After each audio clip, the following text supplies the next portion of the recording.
Throughout my life, I observed something that has always intrigued me: people who dedicate themselves tirelessly to work, wake up early, come back late, often carrying the weight of an entire family alone. However, when we look at your bills, what do we see? A void. When we ask about reservations, silence responds. And if an unforeseen event arises, an illness, an urgent repair, the loss of employment, the situation becomes a disaster. Why does this happen? Why do some people work decades and continue in the same situation while others build a legacy for their children? Why do certain families leave security and prosperity as inheritance, and others only debts and constant difficulties? The answer is not in salary, but in something much deeper. I will share with you a truth that can hurt, but that is essential. Poverty is not a punishment of destiny, nor a curse without explanation. Most of the time, it is the result of our own choices, habits that we repeat without question, and a mindset that keeps us trapped. There is a saying that says, the biggest enemy is not the crisis,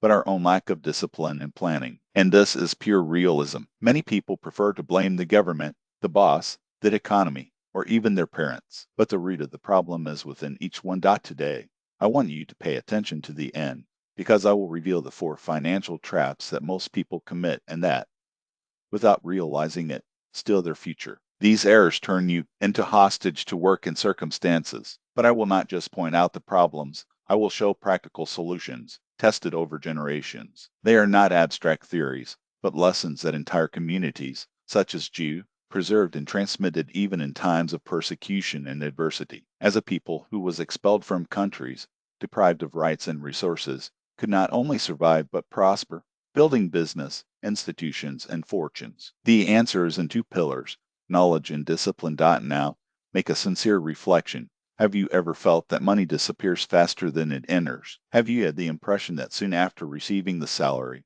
the feeling of abundance lasts only 2 days, and then the count of each penny begins? Have you worked hard, but it still seems to be enough? If you answered yes to at least one of these questions, this moment is crucial. Let's unravel together the 4 misconceptions that keep people in the financial struggle, even when their income increases. I'll tell stories, mine and others, so you can see how these mistakes can destroy lives. But above all, I will offer ways to get out of this cycle. Prepare. Some truths may be uncomfortable, because you may recognize yourself. It may be to realize that, for years, repeats the same patterns that keep it stagnant. But this discomfort is the first step to change. As popular wisdom says, anyone who does not see their mistakes is condemned to repeat them. Today you have a chance to break the cycle, and I guarantee, in the end, you'll see the money with other eyes. Perhaps today is the beginning of a new financial trajectory. Here is a statement that can generate resistance. You are not poor because of the salary, but because of your habits. It sounds hard, I know, but think, if the question was just the value you earn, everyone who gets little would be miserable, and everyone who gets very rich. You know examples that prove otherwise, aren't you? Now let's look at the 4 traps that keep people stuck in financial instability. First trap: living only for today. Be honest. Have you ever been receiving the salary and suddenly feel entitled to spend everything? A gift here, a dinner there, a boost purchase, and within a few days, money evaporates. There is a proverb that says, the currency you do not keep today will belong to another tomorrow. And this is a reality. I met a man named Isaac, worker, responsible, took money home every day. But that money was leaving as fast as it was in food, parties, small excesses. After 20 years of effort, he had nothing. Already my uncle, who was not rich, kept at least 1/10 of everything he earned. It seems little, but in a decade, the small habit has allowed him to help his children buy their homes. The question is, which high stock do you want? Your own second trap: straightening by status. Here, I can't avoid a wry smile. How many times do we see someone finance a new cell phone just because everyone has? Or worse, take debts for furniture, cars, or trips to maintain appearances. The problem is that, in a short time, that object loses value. But the debt is still there, like a bankrupt marriage in which you still pay pension. I saw a young couple who thought it was normal to live in debt. They bought everything within time: sofa, car, vacation. They wanted to have the same life as the others. 3 years later, they worked just to pay interest. In ancient books, it is written, debt is a voluntary slavery. And that's exactly that. People get into it smiling. The advice is simple. If something does not generate income or preserve its assets, do not buy on time. Want to have. Save. Want to have fast. Work more, but don't become hostage. Third trap: ignore the rules of money. Here, logic is clear. If you don't understand how money works, it will work against you. When I was younger, I invested in a business without analyzing risks or numbers. I thought I could feel it would work out. Result, I lost almost everything. The lesson was painful but valuable. Ignorance is more expensive than any bank interest. Already my neighbor, a simple tailor, spent the nights reading about finance, learning to calculate, to save. 20 years later, he was not a millionaire, but he had his home paid in a quiet old age. And you? Have you read a book about money, or do you think this is just for economists with trapped the wrong social circle? This is a subtle but powerful point. They say their companies determine their bank balance.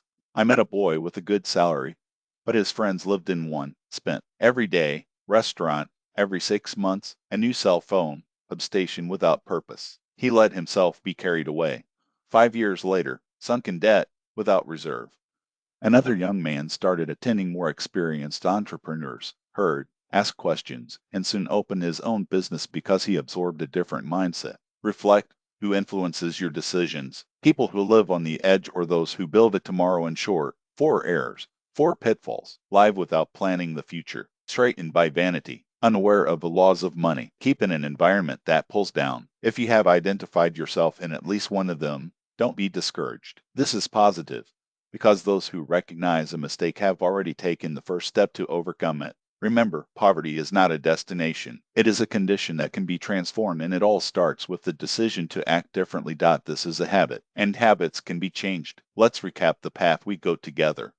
We analyzed the 4 main traps that keep people in poverty. Now I want you to observe this full picture once again. First, living only today without reserving anything for the future. Second, contracting debts for things that, deep down, are not essential. Third, ignore the rules of money and refuse to learn. Fourth, stay in a circle that only pulls down. If you stop to reflect, you will see that it is not just financial errors, but a lifestyle. These are patterns of thought, mental traps, because money itself is just a tool, and a tool in the hands of those who do not know how to use it always becomes a source of problems. Money is like a mirror. It does not show how much you earn, but what your habits are and how much you dominate your life. Who cannot keep 100 Rs today will not keep 10,000 tomorrow. Those who get into debt by a cell phone will endeavor buy a car, a house. Those who do not learn to deal with money will lose everything, no matter how much they receive. There is a saying that says, anyone who doesn't know how to value change will never hold the note. A story as a lesson. I met a person who, for years, complained about the lack of money. I worked hard, but it was always debt. One day I asked, do you write down your expenses? She was surprised. What do I know? Nothing left over. 10 years later, nothing had changed. Absolutely nothing. Because she never took the first step. She never wanted to face her own reality. Another man, a student of mine, listening to the same question, decided to act. Began to store 10% of everything he received. Began to register each guest and sought to learn from those who were already successful. Result, in 5 years, he bought a property. In 10, he had his own business. All because it started with small steps. Small actions, great results. There is a proverb, soft water and hard stone hit so much until it pierces. In finances, this is pure reality. Scoring 100 Rs may seem little, but if you do it every day, in a year it will be more than 30,000. In 10 years, an amount capable of transforming your life. The same goes for a necessary debt, a simple decision that can save hundreds of thousands throughout your life. Studying 20 minutes a day seems insignificant, but in 5 years you will have a knowledge that will put you ahead of 90% of people. Changing environment is not easy, but it is possible, and this choice will determine who you will be in a decade. True wealth is freedom. Understand, wealth is not just money. Wealth is not being afraid of tomorrow. It is not depending on loans, not begging for a period for the bank. It is being able to help children when they need it. Give gifts to those who love not by obligation, but because they cannot. I've seen poverty closely, families disagreeing with some currencies, friendships broken by unpaid debts, people breaking down because they have not the basics. But I also saw the real wealth, homeless homes, safe parents that they will leave something for their children, people who smile not by luck, but because they know they are owners of their own destination. They say, poor is the one who depends on the hand of others. Rich is the one who can extend yours. What to do now? The most important question is not what did you learn, but what are you going to do? It is not enough to listen and agree. It is necessary to act. Take 3 steps today. 1. Save 10% of any value that comes in or 50 Rs, 500.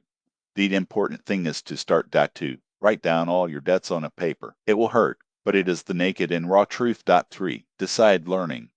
Find a book, a course, a person who understands more than you. In a year, you will no longer be the same. I'm not here to judge. I'm here because I know it is possible to get out of the hole. I saw hundreds of cases. I myself passed through this path, but the choice is always yours. You can finish reading this text, shake your head, and tomorrow spin it all over again. Or you can decide right now, enough. I'll change my habits. In a year, 5 or 10, you will thank yourself for starting today. As Jewish wisdom says, the best time to plant a tree was 20 years ago. The second best moment is today. If you want to continue receiving simple but powerful lessons, follow the space. The journey is just beginning, and every new knowledge will be like a brick in the construction of its new life, a solid, prosperous, and meaningful life. Let your money work for you. Turn your errors into learning. Make your way a road towards freedom. And remember, true wealth is not what you have in your pocket, but in what carries in mind and heart.